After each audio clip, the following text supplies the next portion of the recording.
Hi friends, నేను మీ నాయుడు సార్ని. 100% మీరు మాట్లాడతారు నిహాలి స్పోకెన్ ఇంగ్లీష్ ఇన్స్టిట్యూట్. ఈ వీడియోలో మనం ప్రెజల్ వర్బ్ గివ్ అప్ గురించి తెలుసుకోబోతున్నాం. ఈ వీడియో కనుక మీకు నచ్చినట్లయితే లైక్ చేయండి, షేర్ చేసుకోండి. షేర్ చేసుకోవడం వలన ఎంతోమంది ఇంగ్లీష్ రాని వారికి నిహాలి స్పోకెన్ ఇంగ్లీష్ని పరిచయం చేసిన వారు అవుతారు.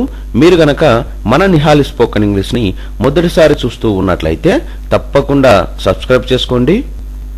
Phrasal verb give up. Give up అనే ప్రెజల్ వర్బ్ను ఎలాంటి సందర్భాలలో ఉపయోగిస్తాము అంటే to cease to do something, అంటే చేయడం మానివేయు అని చెప్పే సందర్భాలలో మనం గివ్ అప్ అనే ప్రెజల్ వర్బ్ను ఉపయోగిస్తాము. Phrasal verb give up. Give up అనే ప్రెజల్ వర్బ్ను ఎలాంటి సందర్భాలలో ఉపయోగిస్తాము అంటే to cease to do something, అంటే చేయడం మానివేయు అని చెప్పే సందర్భాలలో మనం గివ్ అప్ అనే ప్రెజల్ వర్బ్ను ఉపయోగిస్తాము.